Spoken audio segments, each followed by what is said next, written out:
In the first video we covered the prevalence and symptoms of the thoracic outlet syndrome in detail.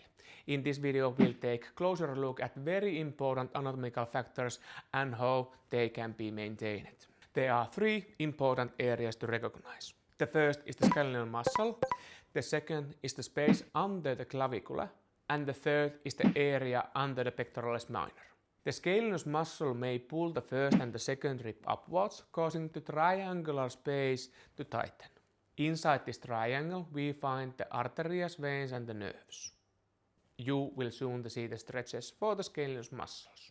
The second area is the space under the clavicula. The subclavius muscle can cause extra pressure on the structures there. If the muscle under the clavicle is overactive, the entire shoulder girdle may be rotated forward and downward.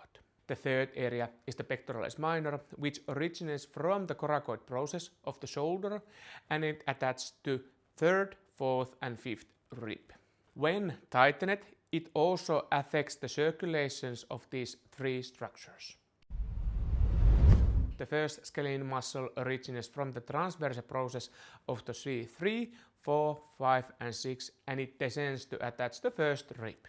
If you want to stretch this structure, place the fingers on the clavicle, rotate your head to the same side and then extend your neck backwards. The middle skeletal muscle originates from the transverse process of C2, 3, 4, 5, 6 and 7 and it also attaches to first rib. To stretch this structure, place your fingers in the clavicle, bend your head to the opposite side and if needed, add slight neck extension, so backward bending.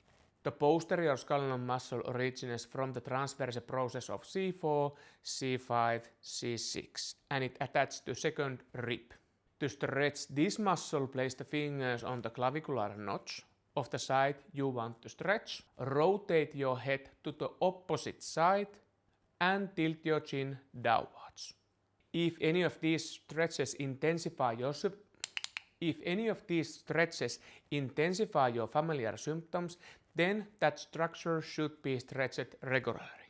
And if you want to remember fun fact, the scalenus muscle number is 3, 6, 2, 7, 4, 6 and those are the origins. Indeed, under the clavicula there is a tiny muscle called subclavius and there's also tender structure, the costocoracoid ligament. When these tighten, the triangle under the clavicula starts to become compressed. If you are experiencing upper limb symptoms, try these movements first. Hold the position for 30 seconds and monitor is there any increase in the symptoms. First, pull your shoulder blades back and hold it for the 30 seconds. Second, inhale and exhale while pulling your shoulder blades back and hold for 30 seconds. Third, pull your shoulder blades back, inhale, exhale and lift the chest and hold for 30 seconds. If some of the movements is causing your typical symptoms, then the most problematic base is the triangle or the pectoralis area. Pectoralis minor originates from the coracoid process of the scapula and it attaches to third, fourth and fifth rib. This muscle can cause forward rotation of the shoulder girdle partially if it's active, like when pressing something down. Best stretching exercises involves pulling of the shoulder blade down and back. If you want to stretch the pectoralis minor muscle, get 90-degree angle to armpit and elbow. Then place the opposite side leg forward and then start rotating backwards when the hand is at the back. You will going to feel the minor stretch. In most of the cases, thoracic outlet clients need some sort of manual therapy at the start of reducing the symptoms and after that exercises for surgical is needed. Good posture of the upper body keeps the symptoms away in longer periods. If you want to see a video about the nerve entrapments, click here and thank you for your time.